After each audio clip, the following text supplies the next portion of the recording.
začel se objavljati v času, ko je tukaj na mariborski sceni izrazito prevladovala mariborska peterica in pravzaprav se je vaša generacija soočila s to težo teh avtorjev, ki so bili sicer zelo raznoliki v svojih poetikah in tudi žanrsko so bili drugačni.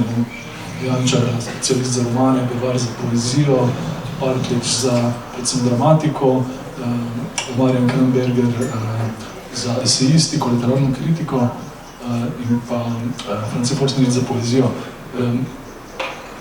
Je bilo težko se uveljaviti. Ti si se uveljavil in leta 2019 prejel eno od dveh najprestižnejših pesniških nagrad Slovenije, Veronikino nagrado, in tako si potrdil svoj status na slovenskem pesniškem Parnasu, kamor so te mnogi že desetletja pravzaprav postavljali. Jaz pravzaprav s peterico kakih posebnih težav nisem nikoli imel. Pravzaprav sem bil, kaj jaz vem, mogoče so bili najmalo oholi do nove generacije, ampak nisem maral tega, da se je to mešalo z njihovo kvaliteto, ker gre za res izvrstne avtorje od prvega do zadnjega. Sploh pa recimo France Forstneric, sem prej že povedal, da je prvo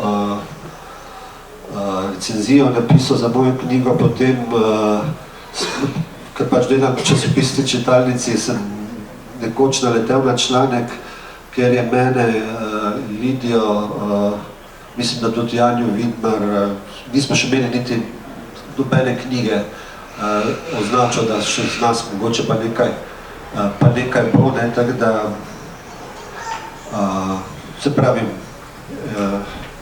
zdaj se mi pa sploh to vprašanje ne zdi več tak relevantno. Ja, zdaj v tem času. No, pa vstopimo v zbirko, nagrajeno zbirko, povenčam z Veronikino nagrado 2020 s konico Konice jezika. Gre za pesem V šahistovo oko strmi nebo.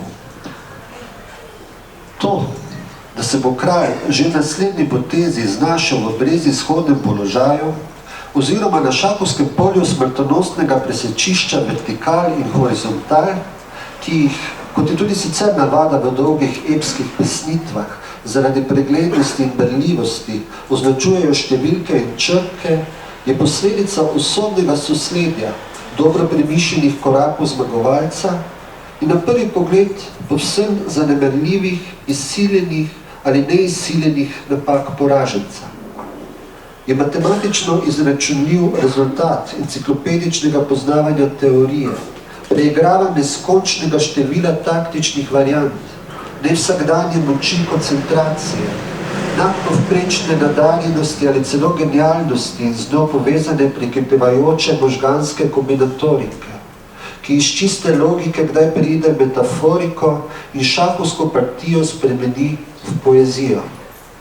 Je dokaz fizične in psihološke vrednosti, ki jo prispeva podpora množice spremljajočih vrhunskih strokovnjakov in najzmogljivejših računalnikov našega časa.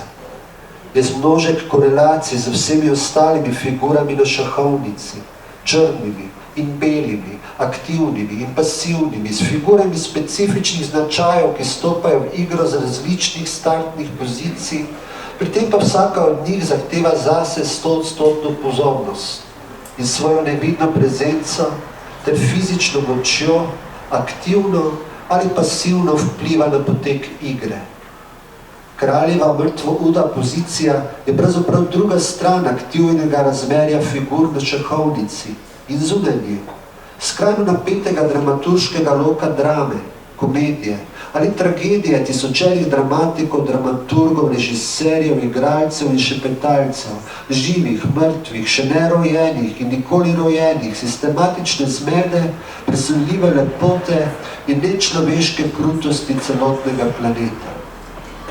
Pravzaprav je nekako mogoče pojasniti prav vse, razen potice, ki se vsakeč znova spusti nad šahovnico in tik pred matom odnese kralja.